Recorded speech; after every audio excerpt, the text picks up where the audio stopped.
Any spell except that spell. Who's going to cast a spell?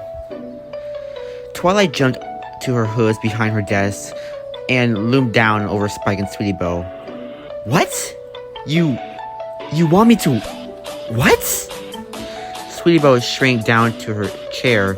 Spike flitted his wings and looked up. Twilight, it's a very simple request. And it's totally aeronautical, Twilight raged. If you weren't my brother, I'll be going to find your parents and tell them what you just asked me to do. And you, Sweetie Belle, I have a mortal aeronautical but responsibility to talk to Rarity and to your parents.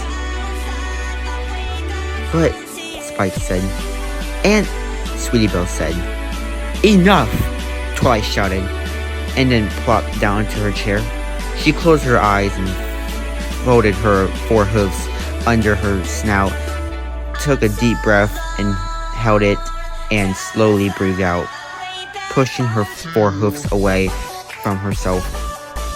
Boy, we will talk tonight. Spike pointed a claw at her. Twilight, you're being unreasonable. I changed your bedsheets on a laundry day. I know for a fact that you and Spike! The difference is, I am an adult. Look, you two. Young love is precious and wonderful, but your request is clingy insane. I'll be risking jail as an accessory to a crime. You two consider yourselves grounded. Spend the rest of the afternoon together. Meet me at Sugar Cube Corner. And except to spend the next few weeks in restrictions. But Princess, Sweetie Belle said, you can't. Twilight leaded them up to her office and dropped them into the corner of the School of Friendship. Her office door slammed and locked. Sweetie Belle looked at Spike. She said, you were right, and I was wrong. I'm sorry. Spike nodded. She's my sister, and she loves me. I have to remind myself of that.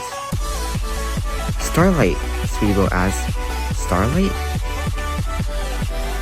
Ease! Oh, Starlight squeaked. You are in love? That's so cute. Sweetie Belle and Spike both blushed. Spike put a hand on Sweetie Belle's forehoof. Starlight's eyes got dreamy and she plunked an elbow onto her desk and leaned her head against it.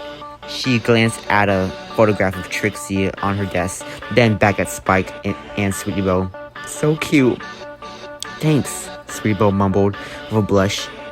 So, Spike said. So, Sweetie Belle said. So, Starlight asked. We need a favor, Sweetie Belle said. A spell, Spike explained. A simple spell, Sweetie Belle explained. I looked it up on a book, but a pony can't cast it on herself. The angle's wrong, and Scootaloo Applebloom aren't unicorns.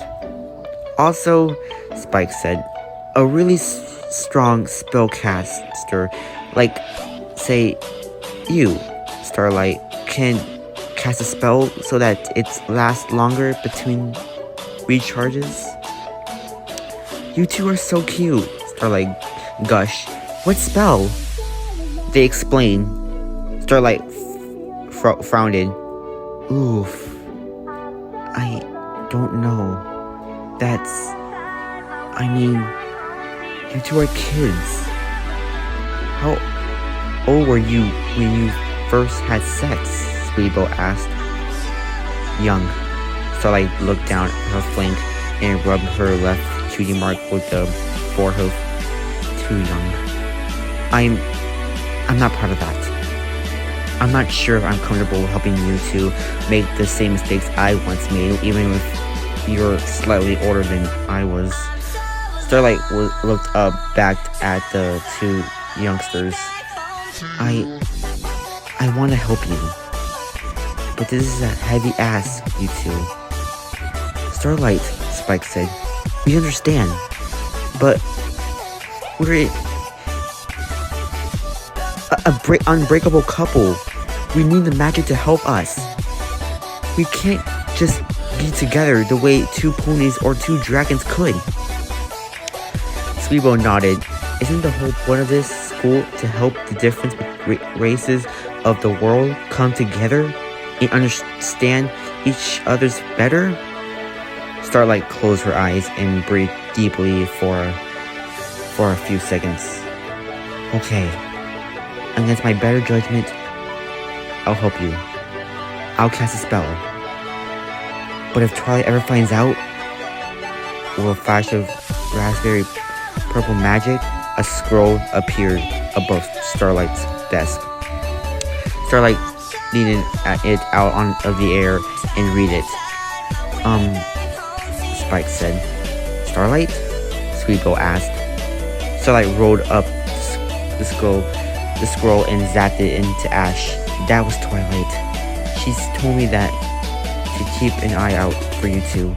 And if I cast a spell, she would have to put bash for the whole Alice town being in time travel being revoked and have me sent to the Tantrism. Spike scuttled up his face. Oof. Sweebo closed her eyes and a tear rolled down her nose. We won't ask you to risk that, Starlight. Thank you, Starlight said. Look, you two, I wish you the best of luck. You're gonna need it, okay? Sweebo looked at Starlight. Good luck with Trixie. I mean, long distance relationship and all. Starlight smiled very slightly. Thanks.